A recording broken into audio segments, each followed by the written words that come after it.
ကျွန်တော်တို့အခုငါးသွားမြားမလို့ပါ I'm not afraid to take a stand. Hello တားပြောအေးနောက်ထပ် marketing presentation လုပ်ရမှာလေအော်အေးငါဘယ်ပိုင်းလုပ်ရမှာလဲအော်အနှစ်ချုပ်ပဲပြောရမှာလား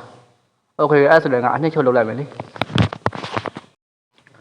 အဲ့ဒါဆိုရင်ကျွန်တော်ဒီ marketing 4B ကိုကျွန်တော်အချင်းချုပ်ပြောမယ်ဗျငါလည်းမြားမှာဆိုတော့ငါမြားနဲ့ဆက်ပြီးတော့ကျွန်တော်ပြောလိုက်မယ်အဲ့ဒါဆိုရင် 4B ရဲ့ number 1 product ကိုပြောမယ်ဗျငါတို့ကဘိန်ငါးကိုမြားမှာလဲငါးကြီးကြီးကိုမြားမှာလားငါးသေးသေးကိုမြားမှာလားငါးကြီးကြီးဆိုတာကတော့ချမ်းသာတဲ့လူတွေကို target ထားတာဗျငါးသေးသေးဆိုတာတော့အခြေခံလူတွေတန်းစားကို target ထားတာပေါ့ဗျအဲ့တော့ဗါလဲဆိုကျွန်တော်တို့ဒီသေးသေးလားကြီးလားဆိုတဲ့တချင်းတောင်ရှိရလေကျွန်တော်တို့ကငါးကြီးကြီးကိုမြားမှာလားငါးသေးသေးကိုမြားမှာလားဆုံးဖြတ်ကြမယ်ဗျကိုယ့်ရဲ့ product ကဒါမှမဟုတ် service ကပေါ့ပလိငါတို့ကငါးကြီးကြီးကိုမြားမှာကွာအဲ့ဆိုရင်ငါတို့ဘယ်နေရာတွေမှာမြားမှာလဲအဲ့ငါးတွေရောဘယ်မှာရှိတယ်အခုလို့ဒီကျွန်တော်ဘေးမှာရှိတဲ့ညောင်းရင်ထဲမှာတော့မြားလို့မရဘူးဗျမြစ်ထဲကန်တဲ့ပင်ထဲမှာမြားမှာရတယ်ငါးသေးသေးကိုမြားမယ်ဆိုရင်တော့အခုလို့ချောင်းထဲမြောင်းထဲတွေမှာမြားလို့ရတယ်ဗျ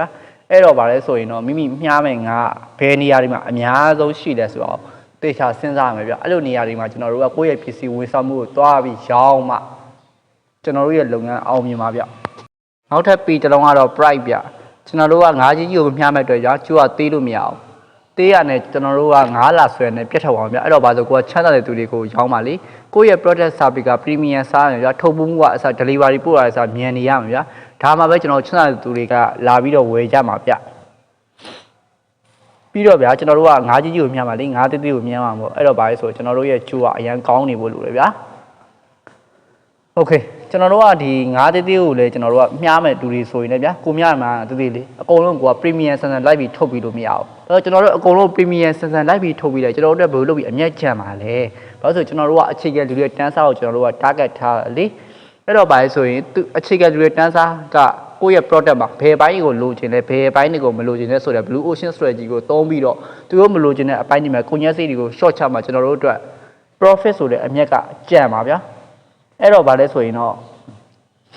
ဒီကိုကငါးသေးသေးကိုမြားမယ်ဆိုရင် customer မလိုချင်တဲ့အပိုင်းတွေကို short ချအဲ့ဒါမှကျွန်တော်တို့အမြက်ကြံပါဗျ 4P ရဲ့နောက်ဆုံး P ကတော့ promotion ဗျကျွန်တော်တို့9မြိုင်အစာကိုတက်ပြီးရောဆိုပြီးတော့ခိုင်းတောင်ကိုပြစ်ချထားလို့မရဘူးဗျအဲ့တော့ဘာဆို9ရအောင်လို့ကျွန်တော်တို့ပလုံဆွဲငါ့ကိုဆွဲဆောင်ရတယ်ဗျအဲ့တော့ဘာဆိုကျွန်တော်တို့ကဝယ်သူကိုလည်းဘယ်နည်းနဲ့ဆွဲဆောင်မလဲဆိုတာစဉ်းစားရတယ်ဗျကိုကဒီ product တို့စားပေးတွေကိုထုတ်ပြီးကြော်ညာခြင်းမရှိဘူးဗျဝယ်သူကိုမဆွဲဆောင်နိုင်ဘူးဆိုရင်လေသူကဘာနဲ့တူလဲဆိုရင်တော့ကျွန်တော်ချစ်နေတဲ့ကောင်မလေးကိုတနေ့ရာကနေခိုးကြည့်နေရတဲ့တူတူပဲဘာမှထူးလာမှာပေါ့အကောင်မလေးကအချိန်တိုင်းနောက်တစ်ယောက်စီပါသွားမှာပဲလေအဲ့တော့ဘာဆိုကျွန်တော်တို့ဒီကုန်းပစ္စည်းနဲ့ဝန်ဆောင်မှုတွေကိုကျွန်တော်တို့ promotion ဆိုတဲ့ကြော်ညာခြင်းပေါ့ဗျာလူတွေကိုမဆွဲဆောင်နိုင်ဘူးဆိုရင်တခြားပြိုင်မဲ့လုပ်ငန်းစီပါသွားမှာလေအဲ့တော့မှဘာဆိုကိုယ့်လုပ်ငန်းကြာရှုံးမယ်အဲ့တော့ဘာဆိုကျွန်တော်တို့ promotion ကလောက်အောင်ပဲဗျာတော့ marketing 4B ကိုကျွန်တော်9မြနဲ့ဆက်ပြီးကျွန်တော်ပြောနေရဗျနောက်ထပ်ဒီစီးပွားရေးပညာနဲ့ပတ်သက်တဲ့အကြောင်းအရာတွေထပ်ပြီးတော့နားထောင်ခြင်းနဲ့ဆိုရင်ဗျာကျွန်တော်ရဲ့ channel လေးကိုတော့ subscribe လုပ်တော့ရဗျာအကျိုးရှိရဆိုတခြားသူတွေအတွက်လည်း like and share လုပ်ပြီးပါ